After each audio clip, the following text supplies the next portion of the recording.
Hi folks, HR Funk here, with a revolver that I have been waiting for 3 months very impatiently to bring you in a review. What I have with me here today is the North American Arms Green Huntsman 22 Magnum 22 Rimfire conversion revolver. And some of you may recall that back in May, when I attended the NRA annual meeting down in Dallas, Texas, I produced a short video where I was talking about one of these revolvers, and I mentioned in that video how much I wanted to get one in for a review. And now, thanks to North American Arms and their media coordinator, Rachel Stillwell, I have one of these for this video. And in this video, we're going to take a close-up look at the Green Huntsman. I'm going to tell you about its features, I'm going to tell you about how it operates, and we're going to head out to the range and see how it shoots.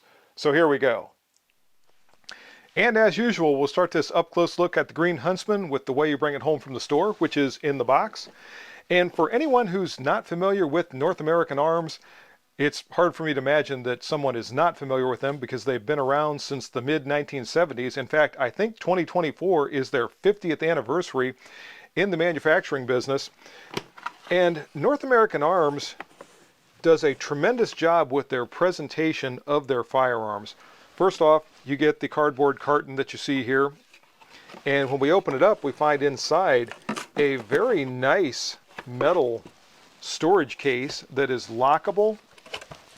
This is something in and of itself you would probably pay, I don't know, 30, 40 bucks for, I would imagine, if you were just buying this storage case. And you get it with your purchase of this revolver. So I think that's tremendous on their part.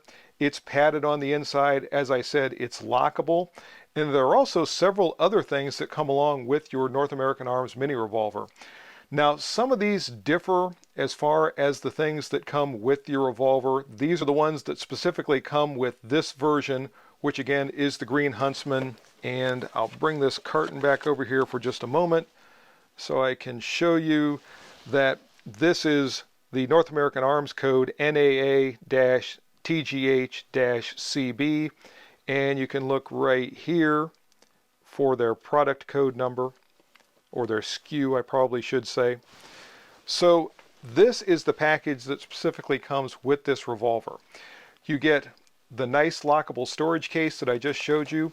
It also comes with a DeSantis cross-draw holster, and I've not even taken this out of the package yet, so I want to get a close-up look at this myself.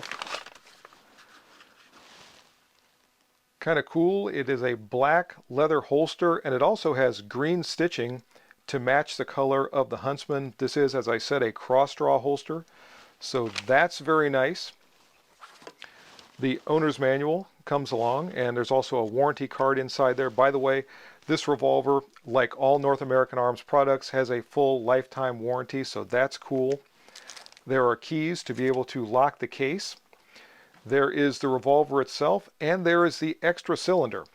The cylinder that is currently installed in the Green Huntsman is the standard 22 rimfire cylinder, and the spare cylinder you see here is the Magnum cylinder.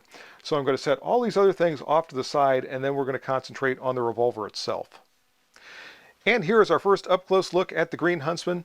And the Green Huntsman is a newer variation of the Black Widow revolver that North American Arms has been offering for some time. And like the Black Widow, the Green Huntsman is named after a spider called the Green Huntsman. The thing that really caught my eye first when I saw this revolver at the NRA annual meeting is the color. And though it's called the Green Huntsman, the color is an OD green. This is a Cerakote finish on this revolver. And I like the way the Cerakote interacts with the matte black cylinder, hammer, and trigger, as well as the grips. Now, the grips on the revolver that I saw at the annual meeting had a hydro-dipped camo pattern, and they were slightly larger. I actually think I like this rubber pebble finished grip that's on here now a little bit better, and I didn't think I would. I thought I would like the camo finish grips better, but I really like the way that all looks. It's a very nice subdued look for this revolver, and I'm going to flip it around now and give you a look at the other side. And there's a look at the starboard side of the Green Huntsman, and one part that I forgot to mention that's also the matte black Cerakote finish is the takedown pin that you see right here. The Green Huntsman is a single action revolver, so you have to physically cock the hammer before it can be fired.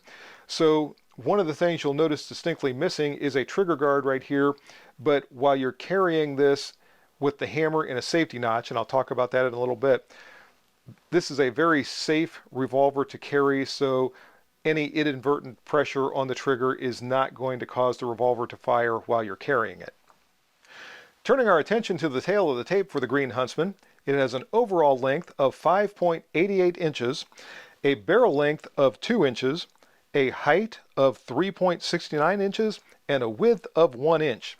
The weight for the Green Huntsman is listed as 8.9 ounces, but I don't know if that's loaded or unloaded. I suspect it's unloaded, but I'll check that on my own scale here in a little bit and we'll find out for sure. And we'll start our top-down look at the Green Huntsman with the sights. And another thing that I really like about this little revolver is it has real sights on it. In fact, these sights are made by Marble Arms. They are a 3-dot system that you can see there. And they are also dovetailed into the revolver, so they can be adjusted for windage if necessary. Now, this is not a long-range target revolver by any stretch of the imagination, but if you're shooting and you have a point of impact that is widely off as far as windage is concerned, right to left, you can adjust these sights and bring that over to the center of the target. So I really like that. You can also see that the barrel, along with the top of the frame, is, well, they call it a vent rib. It's not fully vented. I think that's more for style than anything else, and it does look good. We also have a grooved top strap that you can see there, so that can help a little bit with any sort of glare, but again, this is not a target revolver at all. When we get out to the range, I'll be really interested to see what kind of accuracy I can get with this little wheel gun. There was a time many years ago that I owned another North American Arms mini revolver chambered just for the .22 Rimfire cartridge, and the accuracy with that little revolver at anything much beyond arm's reach was not all that great, but it had a much shorter barrel and it also really did not have much in the way of sights. So again, I'll be interested to see how this one does when we go out and actually start shooting it. North American Arms is known for their high quality machining, and something that I wanted to point out in that vein is the recessed muzzle that you see right here. So the rifling actually ends before the end of the barrel. That way, if the revolver is dropped or there's some sort of an impact on the front of the barrel, it's not going to damage the muzzle crown or the rifling at all. So just a nice touch there, and I wanted to be sure that everyone got a chance to see that. You can also see, if you look closely, that the revolver was test fired before it left the factory, so there shouldn't be any functioning issues that we run into, but once again, we'll find that out when we get to the range. When it comes to loading and unloading the Green Huntsman, the process is a little bit more involved than we see with a lot of modern day revolvers. The first step is to bring the revolver into the half-cock notch. Now I'm going to pull down and turn, actually it moved a little bit before I wanted it to, pull down on this portion of the takedown pin and turn it 90 degrees sideways. Once I do that, I can pull the takedown pin out, and now I'm going to retract the hammer just slightly and remove the cylinder from the right side of the revolver. And by the way, with these cylinders, they are marked. If you look closely, let me see if I can focus this. You will see the letter L right there in the face of the cylinder. That indicates that this is the cylinder for the .22 Rimfire ammunition. This is not the Magnum cylinder. The Magnum cylinder, in fact, is still wrapped up in this packaging. I'll go ahead and pull that out. And there are no markings, at least none that I can see, on the .22 Magnum cylinder to indicate that this is, in fact, the correct one for the longer cartridges. So the only indication you really have is that L that is on the standard .22 long, short, long rifle cylinder that you see there. I would kind of like to see this one marked too, but we just don't have that, so you need to make sure you keep those straight. That way you're putting the proper ammunition in the right cylinder.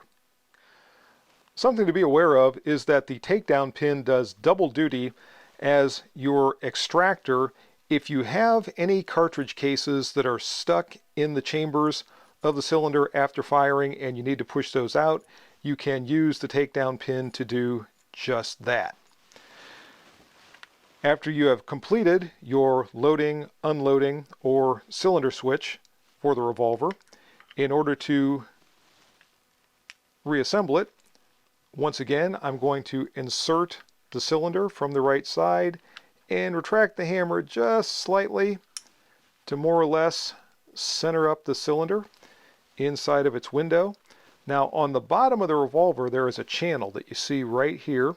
Actually I should say on the bottom of the barrel. And this takedown pin is going to slide right into there. Make sure it's all the way back, and then all you have to do is rotate this once again. That locks it into place, and you have reassembled your Green Huntsman. I'll do a quick function check and just make sure that everything is working properly, and it is, and that's all there is to loading, unloading, or swapping the cylinders. Earlier in the video, I mentioned the safety notches in the revolver cylinder, and you can see them right here positioned between the chambers. They are these notches that you see around the circumference of the cylinder, and these serve a very special purpose when the revolver is loaded and you are carrying it. And I wanted to show you on the cylinder first.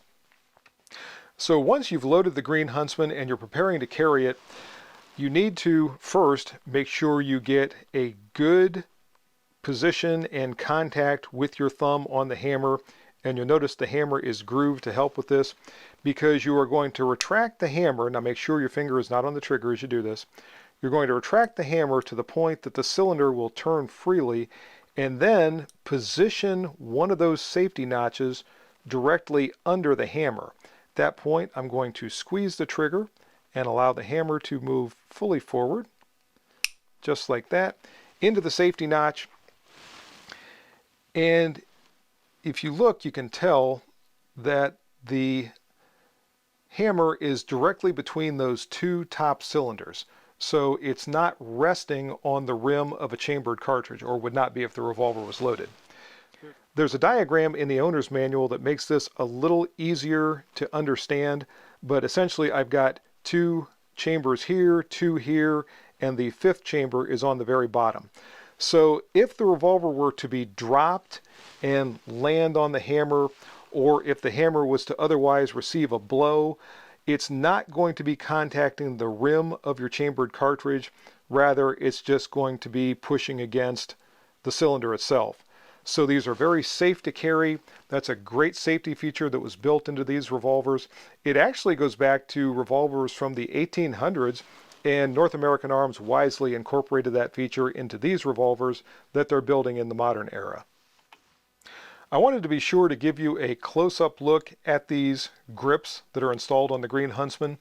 They are made of rubber, they have that pebble finish, and you can see there's a little bit there to get a hold of, and I kind of like it. I mean, there's not a tremendous amount, but there's enough you can grasp it and feel like it's not going to get away from you. It'll be interesting when I get out to the range to see how that feels as I'm shooting. Now there are a number of grip options that are available from North American Arms that will fit the Green Huntsman as well as their other mini revolvers. So if you get one of these and you don't like those grips, there's probably going to be something else available that'll be more to your liking. As promised, I wanted to check the weight on the Green Huntsman. And unloaded, it's coming in actually less than the advertised weight. It's coming in at 7.6 ounces. So it looks like they may well have reported that weight on the website with a loaded revolver. Let me add 5 .22 Magnum cartridges and we'll see what the weight looks like then. So as you would carry it fully loaded with 5 rounds of ammunition, the Green Huntsman still is coming in under that advertised weight. It's 8.4 ounces on my scale. So the advertised weight on the website was 8.9 ounces. Regardless, this is going to be a very, very carryable package. So if you're looking for something for deep concealment carry and you're trying to figure out exactly how you want to tote it, you're probably going to have a lot of options because it just doesn't weigh that much, and as you can see, it's not very big. And we've arrived on the range to do some shooting with the Green Huntsman and see how it's going to perform. Now because this is a 2-inch mini revolver, I'm not going to be shooting a lot of the drills today that you typically see me shoot when I'm conducting a handgun review. That's just not appropriate for a single action only mini revolver. Mainly with the Green Huntsman, I'm concerned with a few different things, and this is pretty much the order of priority. First off is functional reliability. Is it going to work when I'm trying to shoot it? Right below that is controllability. Can I reasonably place shots where I want them to go from a reasonable distance with this revolver? Also, I want to look at the accuracy in general that I'm getting from it, again, from a reasonable distance. And also I'm concerned with the velocity and the ballistic performance that I'm going to get with 22 Magnum ammunition and even 22 Rimfire ammunition from this 2-inch barrel. So what I'm going to be doing to start with is firing from a distance of 5 yards. This is going to be one-hand shooting at a target, and I just want to see if I'm maintaining some sort of reasonable accuracy. The ammunition for this first test is going to be Hornady 30 grain VMAX 22 Magnum ammunition. And I'm going to be shooting it over the chronograph, but you're not going to see the chronograph because I cannot get chronograph and target all in my target camera for you to be able to see that. So what I'm going to do is fire a shot. I'll see what the velocity is. I can see the chronograph. I'll let you know what the velocity was for that shot. Then I'll fire the next shot. Again, give it the velocity. And when we get all done, we'll take a look at the 5-shot group and see what that looks like. So here we go.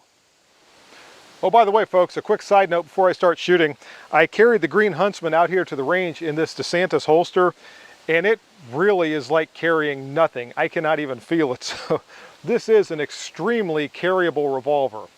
And I just realized I didn't turn on my chronograph, so let me handle that, then we'll start shooting. So after taking care of that little technicality, it's time to start shooting.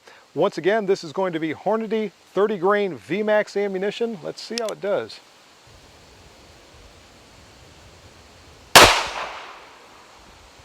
That was 1237 on that first shot.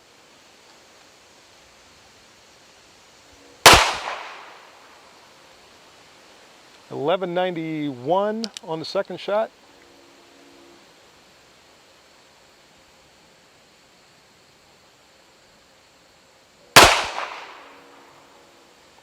$11.68 on shot number 3.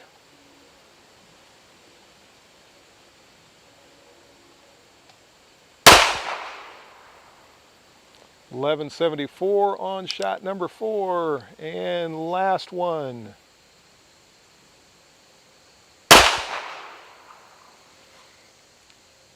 $11.26 on shot number 5.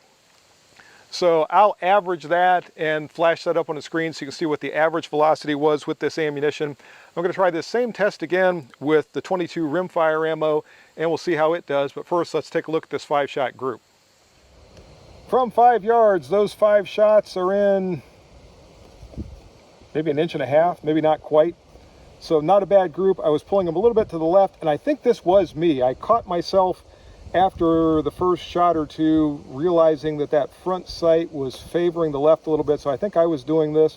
One of the things that surprised me somewhat is the trigger on this little revolver is kind of heavy. Now that might break in after a while and get looser, but for right now I really had to squeeze that some to be able to fire off those shots.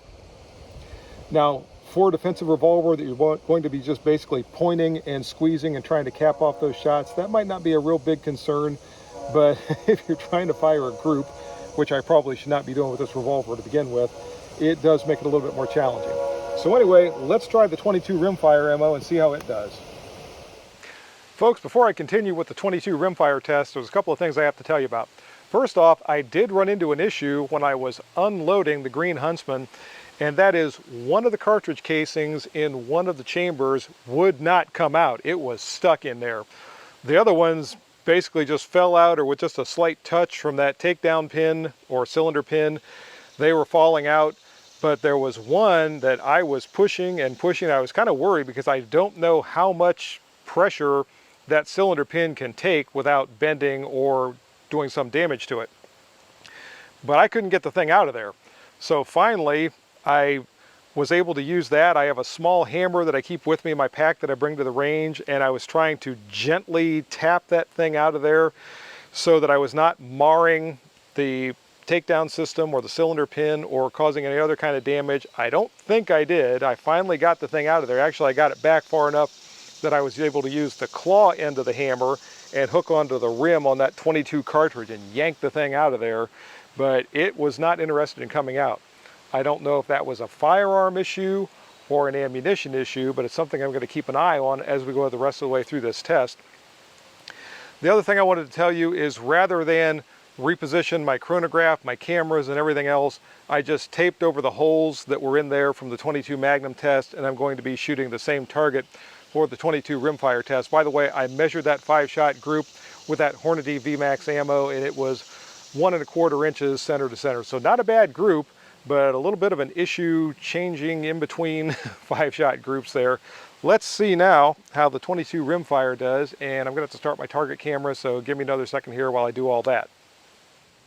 So here we go with the 22 Rimfire test. This is 40 grain CCI AR Tactical.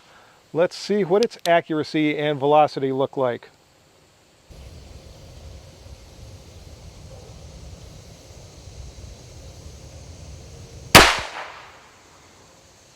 Shot number 1, 844 feet per second. And again, that trigger is heavy.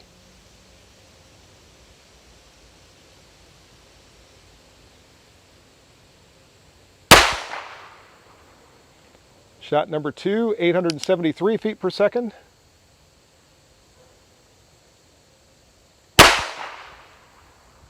Shot number 4, 856 feet per second.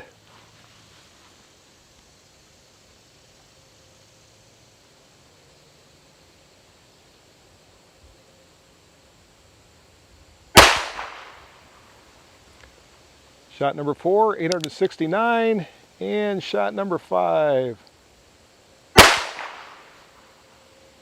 848 feet per second. So the velocities were pretty consistent through those 5 shots. Obviously, they are much lower than we were getting with the 22 Magnum ammunition. The shot group started out pretty well, and I think I was getting shaky toward the end. Let's go down and take a look at that. So that looks to be just over a 2-inch 5-shot group with that AR tactical ammunition from CCI. And again, I think this dispersion down here is more me fighting against that heavy trigger and trying to keep that group together. It's obviously accurate enough from a distance of 5 yards for defensive purposes. And of the two, I would be using the Magnum ammunition rather than the standard 22 Rimfire ammunition.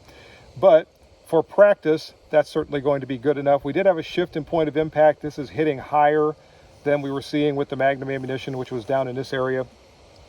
But I think it's close enough for this type of revolver that the practice would be a little bit more economical with the standard 22 Rimfire ammunition, and the point of impact is close enough that it's just not going to make that much difference. So now I'm actually glad to get done with this portion of the video because I can move on to a bigger target and not have to worry nearly as much about my sight picture and all of that for precision accuracy, or as precise as I can get with this little wheel gun.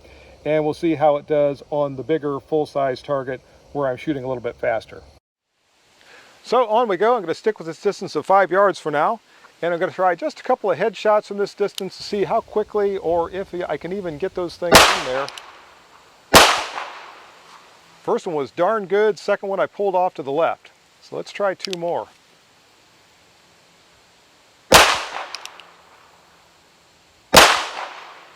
All right, both of those stayed on the head. Took a little bit more time with those than I would like to have. Let's try some body shots, but I've got 1 shot left. Let's put 1 more in the head. All right, not too bad for headshots from 5 yards with this little revolver. Oh, and I am back to the Magnum ammunition, if you couldn't tell. So once again, I had 1 cartridge case stick in one of the chambers when I was unloading the cylinder, and I'm starting to think this is a firearm issue. There's one of those chambers that's either a little bit tight or a little rough inside, but I don't think it's the ammunition at this point. I'm really starting to think it's the revolver. We'll see what happens this time, and I think when I unload it after these 5 shots, I'll do that on camera and we'll see how it goes. But this time I'm going to do 5 shots to the body from 5 yards, pretty much as fast as I can come up, keep the sights on target.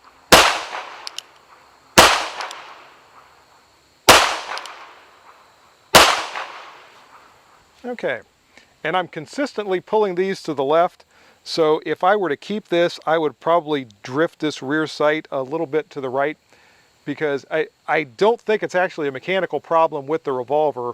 I think this is just the way I shoot it, and I'm having a tendency to pull those shots to the left as I'm shooting. So now let's see what happens this time around with the unloading process. So we got one of the casings that's just falling out. The others took just a minimal amount of convincing, and that's the tight one right there. And I'm once again going to have to hook onto that with the claw of my hammer and pull that thing out of there, because now I've got the cylinder pin as far into the chamber as it can go, once I get into the right one. And it's still not pushing that casing out of there. So let me get this thing extracted, then we'll go on.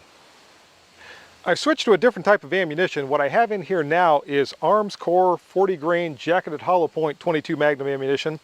So we'll see if that makes any difference in our point of impact or in the extraction of these fired cases.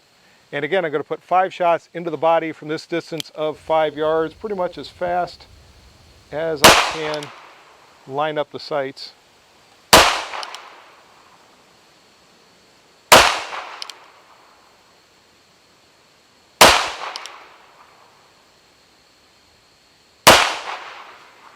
That looks better. Let's see what the extraction is like.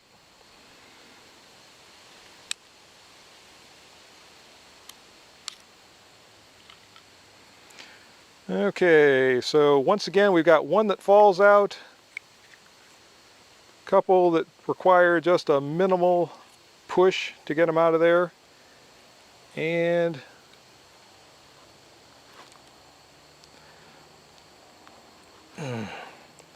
might have to resort to my hammer again this time, folks.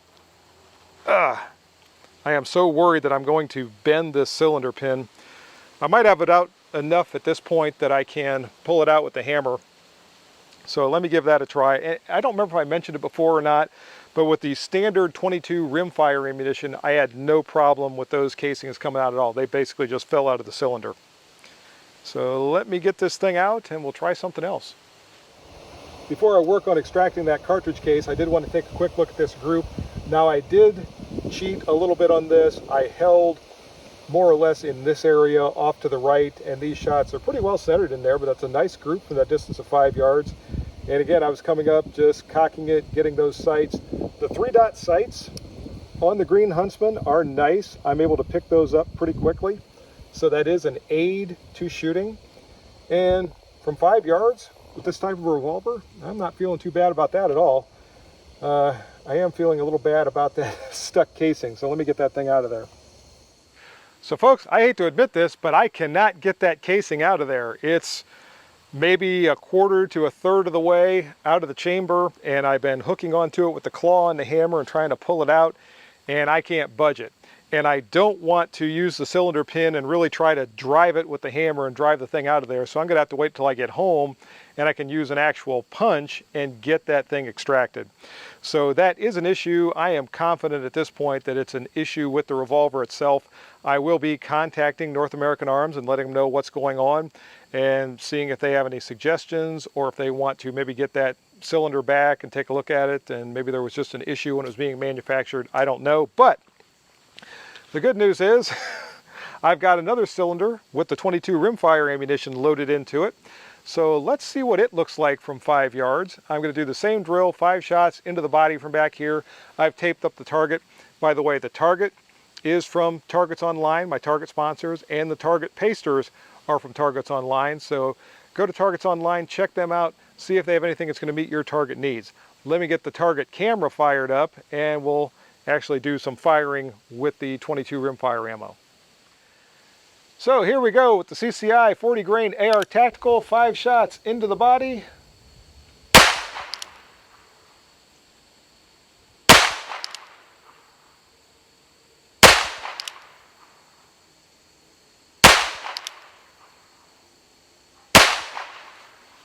Again, not going to complain about that. One-handed single action from a distance of 5 yards. All of those are on the heart from this distance. And I would say this is probably reasonable for 22 ammunition out of something like this. Those sights really do help. Really, the only issue that I've run into with this little revolver so far is that problem with the Magnum cases sticking in that one chamber. So yes, all those are on the heart. They're all inside this center shaded area in the very center of the body. So I'm feeling pretty good about the accuracy that I'm getting with the Green Huntsman. I just wish I was not having that functioning problem. Things went so well with those 5 shots into the body with the 22 rimfire ammo. I thought I would try 5 shots into the head. Once again, maintaining this distance of 5 yards.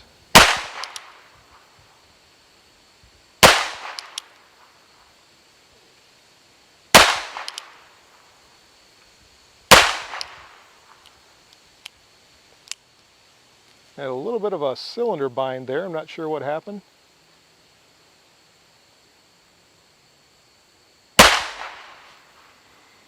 All right, not bad accuracy-wise. I'm not sure if I did something wrong when I went to cock the hammer that one time, and it could be maybe my thumb's getting a little tired because I've been shooting now for a while. I don't know. But it pulled about halfway back and it kind of stopped. I had to let it go back forward and then cock it again. So I did run into that as well.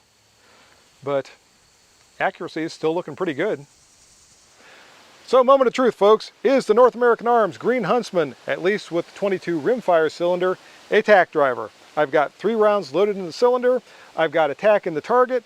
Let's find out. This might be interesting.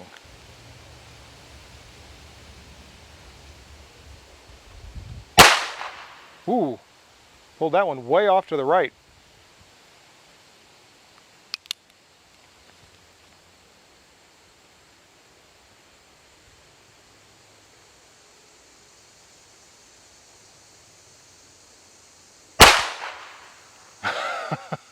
Come on. Ah! That might have touched it, I'm not sure. Got one more shot to see if this is a tack driver.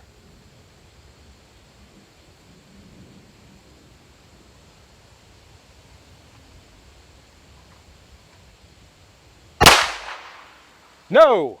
The North American Arms Green Huntsman is not a tack driver. Folks, I decided to come back to the shop for my final thoughts on the North American Arms Green Huntsman. And I think we can agree that the performance that we just saw on the range with this little wheel gun was kind of checkered. And I think what I'm going to do is start out with my negative comments on the Green Huntsman, so at least I can try to end on a high note. The first thing I want to mention that I noticed on the range, and you saw it in at least one segment, and if you watch closely, you might see it a couple of other times, is that there were a couple of times, or a few times I should say, when I was trying to cock the hammer of the Green Huntsman and the cylinder seemed to bind. The hammer came back about halfway or maybe a little bit more, and I couldn't seem to pull it back any farther to get the revolver to cock. So I had to release the hammer, let it go forward, and then fully recock it.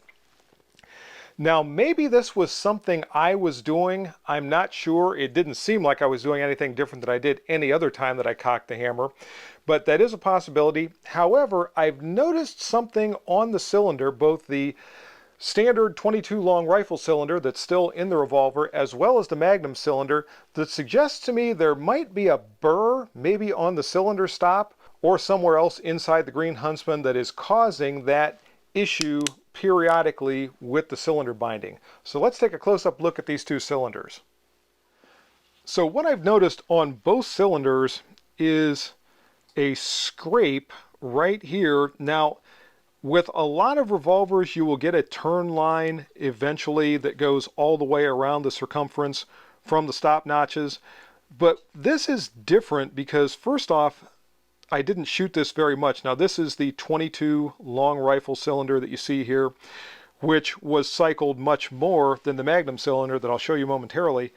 And on here, we see that gouge right there, or that scrape, maybe I should say, but it disappears as we go around the cylinder. It is not present here, not present here, and not until we come back around to this portion of the cylinder do we see that again. On the Magnum cylinder, which again, I did not shoot nearly as much, it is not as distinct. I hope I can get the light so you can see this. it is right there, and I'm going to get some more light because I don't think you're going to be able to see that. So hopefully this will stand out with this additional light source that I'm using, but you can see that scrape right there. It's just about the exact same length as the one we saw on the standard 22 long rifle cylinder. And once again, as we go around the remainder of the circumference, there's no mark whatsoever until we come back around to where we see it again. So this really makes me think that perhaps, and let me do a quick disassembly here. If I can keep from knocking my camera over, that perhaps there is a burr, and maybe we'll even be able to see it. If I can get a close-up here and try to focus on that. I do see a little bit of a wear mark right there, and I don't know if that is normal. Now it's possible if there is a burr that is causing that periodic binding of the cylinder that I'm noticing, that it might wear off with a little bit more use of the revolver. So since this is a brand new firearm, it could have little issues like that. But it's not something I was expecting, and I do definitely want to talk this over with the folks from NAA. The next issue I'll mention, and I know I spoke about this a couple of times when I was on the range, is the fact that the trigger on the Green Huntsman is very heavy. Now, I did not expect, nor would I want, an extremely light trigger on a firearm like this, but the trigger on this little wheel gun is so heavy that it seems to impair my ability to get shots on target quickly. It definitely impairs the accuracy a little bit, but what I really notice is when I'm coming up and trying to get a shot off quick, it takes a little more time and effort to squeeze that trigger and get the shot to fire. Now, as I mentioned earlier, it could be that this is a break-in issue. Maybe after some time and some more shooting, that trigger will lighten up some. I don't remember the trigger on that North American Arms revolver that I had years ago being as heavy as the one that is on this revolver. So I don't know about that. That's something else I want to discuss with North American Arms when I contact them about this revolver to see what, if anything, they might be willing to do with it. But I wanted to at least mention that trigger again because it's something that I felt was kind of an impairment, as I said, when I was shooting. The last thing I'll talk about with regard to the Green Huntsman in terms of negative characteristics is the big one that you all saw, and that is the fact that with the Magnum cylinder installed, there is one chamber that seems to have some sort of an issue that causes that fired casing to stick in the chamber, and it makes it very, very difficult to get it out. When I got back here, I took a screwdriver. It was the only thing long enough with the Magnum length casing to get down inside there and drive it out with a hammer. And it took a good deal of force. In fact, the casing was probably 3/4 of the way out, or maybe a little bit more, and it still was so tight that I could not get the thing to come out of there. So finally, I clamped the rim end of the casing in my vise, and I was able to grab a hold of the cylinder and pull it off of there. So had that happened with only one type of ammunition, I would have thought, yeah, maybe that's an ammunition issue and just sort of an incompatibility with the Green Huntsman. But since it happened with two different types of ammunition, and it was only with one chamber, the other chambers had casings that either just fell out when I removed the cylinder from the revolver, or that took just very minimal pressure with the cylinder pin in order to remove those fired casings. But the one chamber each time was either very difficult, or in some instances, as you saw at the very end, impossible for me to remove that thing without some extreme measures. So there is definitely an issue with the Magnum cylinder. Now this is the standard long rifle cylinder, and as I said out at the range, there was never any problem with that. Those casings essentially just fell out every time that I fired the shots through the revolver. So no problem with the standard long rifle, but definitely an issue with that Magnum cylinder, and that is definitely something I'm going to be talking to North American Arms about to see what, if anything, they might be able to do with that.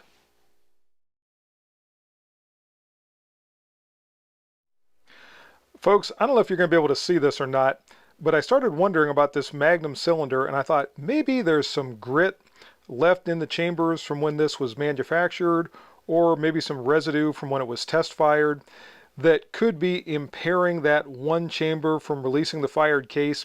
So I just finished cleaning the cylinder, and if you look, you can see 4 of these chambers look pretty shiny, no issues whatsoever, but the one that is at 3 o'clock has a very dark and rough looking chamber wall, and I'm going to try to get different camera angles.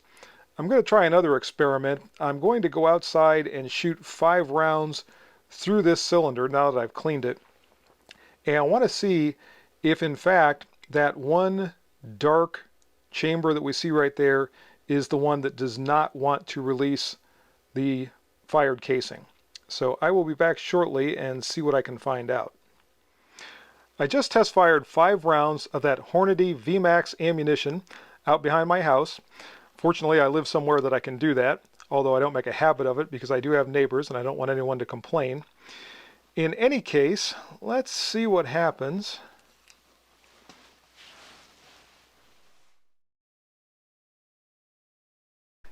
And nothing is falling out this time, but let's see what happens as I start to use the cylinder pin.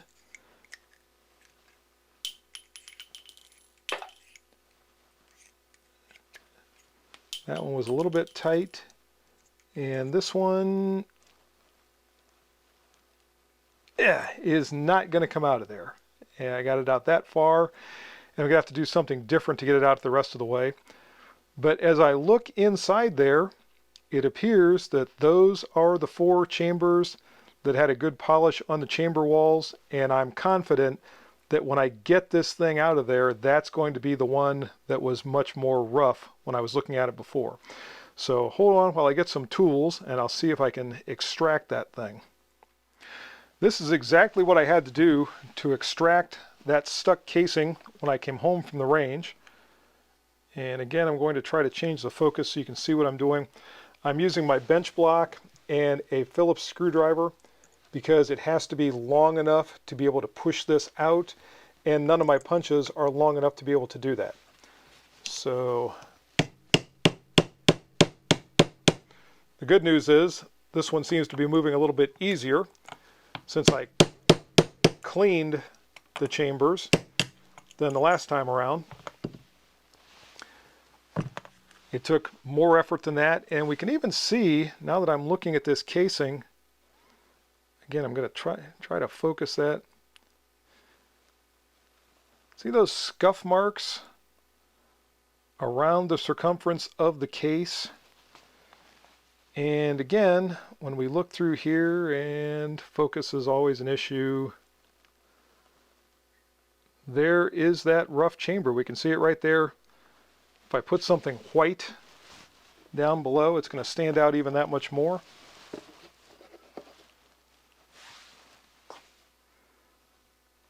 There it is, once again at 3 o'clock. There is definitely an issue with that chamber that needs to be corrected. So now on we go to the positive comments about the Green Huntsman. And the first thing I'll note was what I showed you very early on in the video, and that is the fact that it comes very well appointed with this lockable metal case. And I don't think I mentioned it before, but there are holes drilled in the metal case, so if you want to mount this on something and bolt it to a wall, bolt it to a table or whatever, you can do that. The holster with the matching thread is a nice touch. I think that's great. Obviously, the fact that it comes with a spare cylinder saved the day because I was able to use that out at the range today.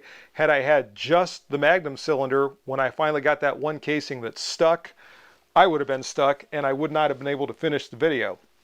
So that is the first thing I'll mention. Also, next is the appearance of the Green Huntsman. That was the thing that I first noticed when I saw this all the way back in May down in Dallas at the NRA annual meeting. I love the OD green with the black, and the styling of this thing is just cool. Somehow simultaneously it manages to look sort of old westy while at the same time looking modern, and I think that's cool. So for whatever aesthetics are worth, I like the way the Green Huntsman looks.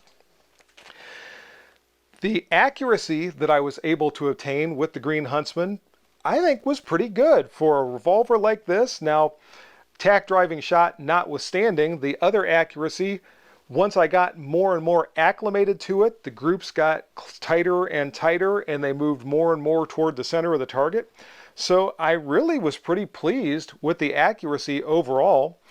The velocity that I was able to get out of the 2-inch barrel with the 22 Magnum ammunition, and really the 22 Magnum is the only thing that I would look at seriously for defensive use. When I have that for an option, I would go with the 22 Magnum over and above the standard 22 long rifle. And the velocities we saw were basically bullets that were being driven at probably close to what we would see with a standard 22 rimfire out of a rifle length barrel. We're able to attain that with the 2-inch barrel out of the Green Huntsman as long as I was using that Magnum ammunition. So I think that would be reasonably effective for defensive purposes at reasonable distances. We always have to throw that in. The sights that are on the Green Huntsman, I like. Having a firearm of this size that has sights you can actually see, I think is tremendous, and these marble arm sights are great. They are windage adjustable, so that's cool. So that is also a positive feature of the Green Huntsman. And lastly, the fact that it's convertible, as I said a little while ago, having that second cylinder today really was tremendous. So the Green Huntsman has a lot going for it. It's these nagging little negative things that I talked about a couple of minutes ago that keep me from giving it a really fantastic recommendation for what I would consider a deep cover backup revolver. Now, I would not consider any of the North American arms for a primary carry firearm. These are essentially the firearms you carry when you can't carry a firearm. And in that type of a role, I think these little things would do very well. And I think the Green Huntsman, if it's functioning properly and you're able to extract cartridges and all of that, would be very, very good for that purpose. Last couple of things I want to mention with the Green Huntsman are something else that I talked about briefly on the range, and that is its controllability. I was not expecting to have any issues shooting the standard 22 long rifle ammo, and there was not. It was pleasant to shoot. I wasn't sure what the 22 Magnum ammunition was going to be like, and likewise, it was pleasant to shoot. So controllability was good. The recoil, blast, etc. was not unpleasant. Some of that I think was helped along by these rubber pebble finish grips. They feel pretty good.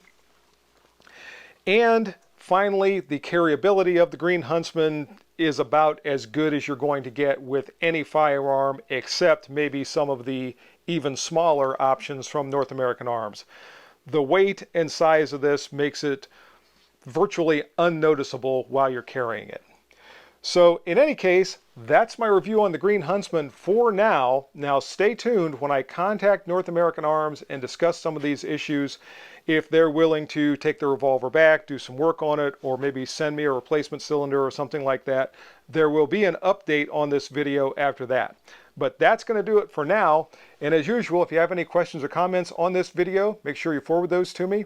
Remember to check the info section of this video for information from Optics Planet and House of Pain and some of the other sponsors. There might be some things in there that would help you out if you're going to make any purchases from any of my channel sponsors. In any case, I'll see you next time, folks. And until then, good shooting. Bye-bye.